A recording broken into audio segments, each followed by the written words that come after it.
Salut les amis, Mr. P.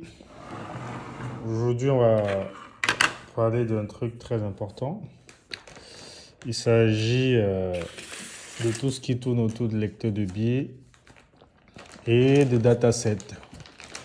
Les datasets, je pense que beaucoup d'entre vous connaissent déjà ce que c'est. En fait, c'est le code monétique ou c'est le codage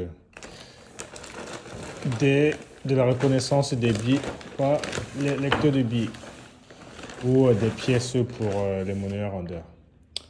Et je pense que j'ai fait une vidéo dessus vous disant que en Afrique centrale, sur l'un de nos sites, il y avait un changement de billets. Bon, pas sur l'un de nos sites, mais en Afrique centrale, ils ont introduit des nouveaux billets. Et nos ventes ont drastiquement diminué parce que bon, on a des distributeurs à des endroits où le personnel n'ont pratiquement que les nouveaux billets et du coup, bon, nos lecteurs de billets ne lisant que les anciens, les ventes ont baissé. Et pour cela, il a fallu qu'on travaille à faire le codage, avoir un nouveau dataset pour ces nouveaux billets en XAF. Donc ça, je pense que les connaisseurs connaissent. C'est un DA3. Bon, c'est vrai qu'il existe le DA2 aussi. Ça permet de mettre à jour les lecteurs du billet NV, on va dire NV9 et aussi bref, ça permet de mettre les lecteurs de billets de ce fabricant monétique. Je pense que vous le connaissez. Bon, moi, je suis rentré récemment de mon voyage avec un lecteur de billets parce que je voulais le tester avant de l'envoyer sur. Au Cameroun, vous voyez bien là, c'est écrit XAF. Bon, ça peut écrire NV9, tac tac tac, XAF 01. MDB, ça fonctionne le protocole MDB. Et celui-ci lit les anciennes coupures. Et moi, il faut que je fasse la mise à jour avec les nouvelles coupures. J'ai pas pris la cassette. Il y a une grosse cassette derrière qui prend 300 billets. Ouais. Là, c'est mon NV9.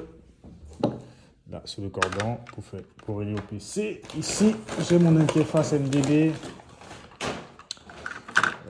qui permet de faire la correspondance. Ouais, c'est l'interface MDB F5. Celui-ci est relié là. Et le câble va au niveau soit du lecteur de billets, soit du monnayeur vendeur si vous voulez le mettre en parallèle, soit directement en MDB sur le distributeur automatique. Donc moi, je vais faire la mise à jour de celui-ci. Il y a un microcontrôleur à l'intérieur et il faut que je fasse la mise à jour. Donc nous, on a codé déjà avec l'équipe en Angleterre. On travaille ensemble. On a codé le nouveau dataset. Il n'est pas encore officiellement à jour. Donc, pour ceux qui se disent qu'ils pourront vivre aller récupérer le dataset directement chez le fournisseur. Il n'est pas encore à jour, donc je suis le seul à l'avoir parce que je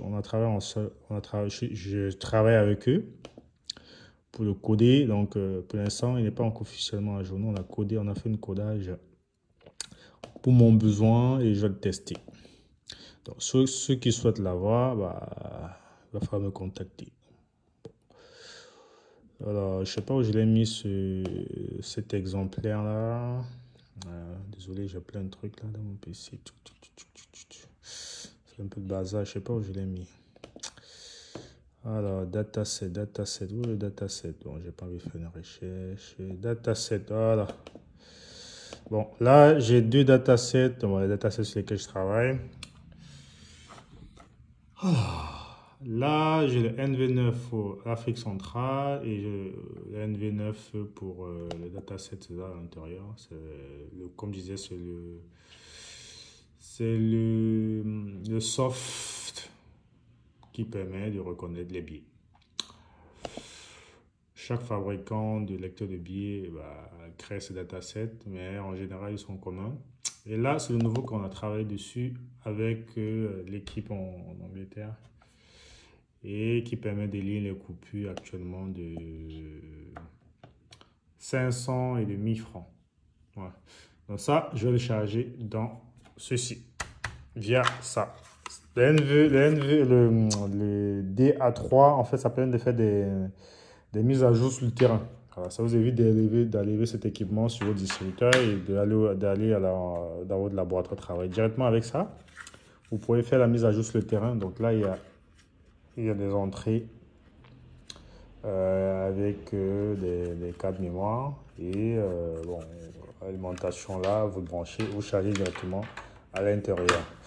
Donc la prochaine vidéo, je vais vous montrer. Bon, je ne sais pas si je vais vous montrer, mais c'est un peu technique.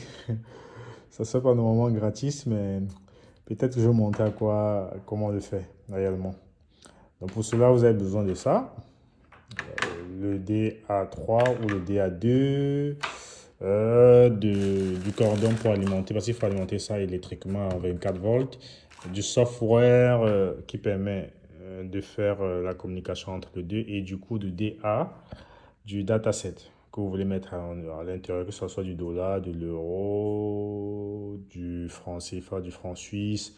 Ouais, il existe pour pas mal de monnaies.